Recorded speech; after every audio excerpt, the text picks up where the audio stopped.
lists make. The conclusion of this lesson, you will be able to recognize the need for programming patterns with lists as part of developing a functioning app. You'll be able to implement programming patterns with lists to develop a functioning app, write comments to clearly explain both the purpose and function of different segments of code within an app, and use debugging skills as part of developing an app. Now, for the past few days or lessons, we've learned a lot about using lists to help apps keep track of information.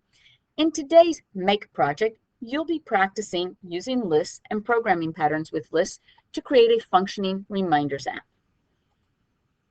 Now, imagine you want to build an app for reminders.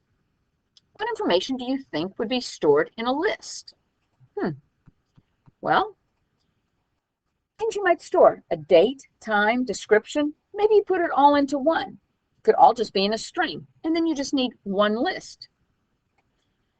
So our activity, you're going to make a reminders app. It's going to look something like this, okay? You're going to go to Unit 5, Lesson 4. Boom. And of course, there's an activity guide that's going to help you out.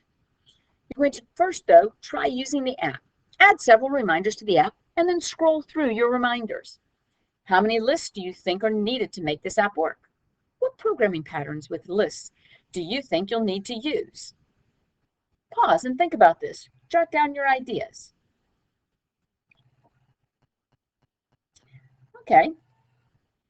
Now, go ahead and pull out the Make the Reminder app. You can access this from code.org or from Canvas.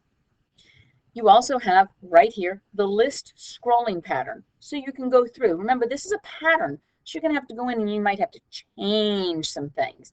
Your list is not going to be banana, apple, and pear. It's going to be a list of reminders. And your names won't necessarily be fruit, okay? This activity guide will help you go through, figure out the functionality of the app, and figure out how to write this app. Once you're done, don't forget to check the rubric before hitting submit. This will either be graded as an informative or formative grade, okay? Again, you can check with your teacher to determine what type of grade it would be.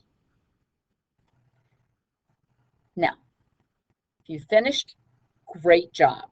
If you're understanding lists, fantastic. They're so useful.